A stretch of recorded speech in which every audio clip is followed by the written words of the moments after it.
20 বছরের প্রায় লাগাতার 20 বছরের মুখ্যমন্ত্রী ছিলেন মানিক সরকার। উনি যখন মুখ্যমন্ত্রী হওয়ার আগে তখন কমিউনিস্টের সম্পাদক ছিল। 1988 থেকে বোধহয় 93 পর্যন্ত তখন উনি কমিউনিস্টের সম্পাদক এবং পলিট ব্যুরো সদস্য ছিলেন। তখন উনি আগরতলা প্রেস ক্লাবে বসে তাদের নেতৃত্বের সঙ্গে তারা প্রেস কনফারেন্স করেছিলেন যে আমরা যদি এই ত্রিপুরাতে যদি ক্ষমতা আসে তখন আমরা এই স্বশাসিত জেলা পরিষদকে আমরা ইনার লাইন পারমিট দেব, অধিক ক্ষমতা দেব। কিন্তু যখন ক্ষমতা এলো তাদের এই যে তাদের প্রতিশ্রুতি এবং তাদের ম্যানিফেস্টোনেও ছিল যে যদি আমরা ত্রিপুরার ক্ষমতাতে আসে তখন আমরা স্বশাসিত জেলা পরিষদকে আমরা আপগ্রেডেশন করে অধিক ক্ষমতা দেব এবং ইনার লাইন পারমিট দেব।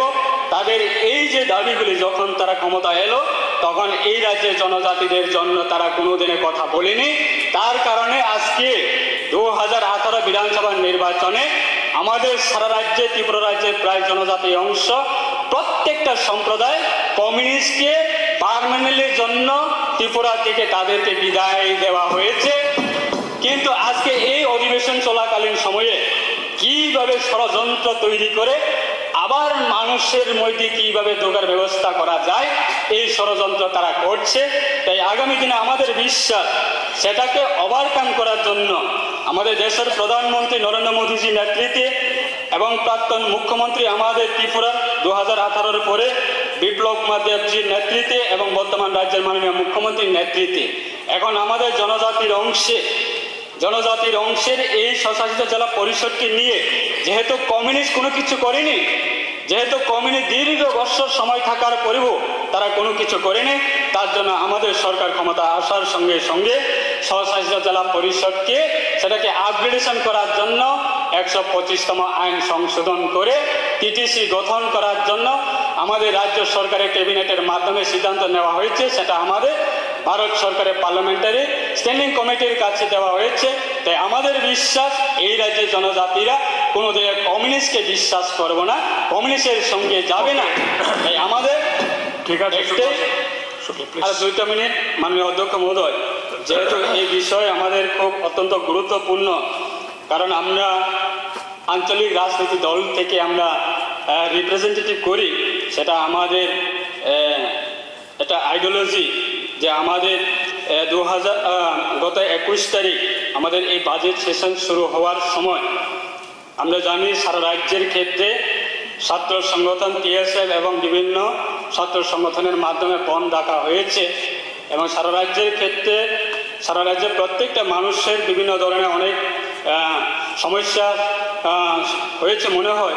কিন্তু সেটাকে কেন্দ্র করে আমরা আমাদের যে ককবরক ভাষা, আমরা জানি ভাষা যে কোনো জাতির অস্তিত্ব এবং যে কোনো জাতি যদি উন্নত হতে গেলে তাদের ভাষাগত সেটা খুব স্ট্যান্ডার্ড এবং ভাষাগত কোনো সমস্যা থাকার প্রয়োজন নেই, তখন উন্নত করতে পারবে। এই সেটাকে কেন্দ্র করে যেহেতু আমাদের রাজ্য সরকারের রাজ্যের মাননীয় মুখ্যমন্ত্রী উনি বিভিন্ন সময়ে বিভিন্ন সমস্যাগুলি সমাধান করে থাকে এবং আমাদের রাজ্যেও উনি খুব হনেস্টলিভাবে উনি খুব কাজ করে থাকে। তাই আমাদের বিশ্বাস যে আমাদের এই লং পেন্ডিং ইস্যু যে আমাদের ককবরক ভাষা সেটাকে রোমান স্ক্রিপ্টের ভাবে সেটা লিপি করা আমাদের সরকারের কাছে এবং রাজ্যের মাননীয় মুখ্যমন্ত্রীর কাছে সেটা আবেদন করব। যেমন আমরা দেখি আমাদের আসামের মাননীয় মুখ্যমন্ত্রী উনি ডিমা হাসাও বা বিভিন্ন ছোট ছোট সম্প্রদায়ের জন্য তারা নিজস্ব ভাষা সেটা ব্যবহার করার ক্ষেত্রে বা পড়াশোনা করার ক্ষেত্রে তারা রোমান হরফের মাধ্যমে রোমান স্ক্রিপ্টের মাধ্যমে তারা ব্যবহার করে থাকে এবং আসাম সরকার সেইগুলি ইনিশিয়েটিভ নিয়ে থাকে। তাই আমাদের এই রাজ্যে সমস্ত আমাদের মাননীয় ট্রেজারি বেঞ্চ থেকে শুরু করে রাজ্যের মাননীয়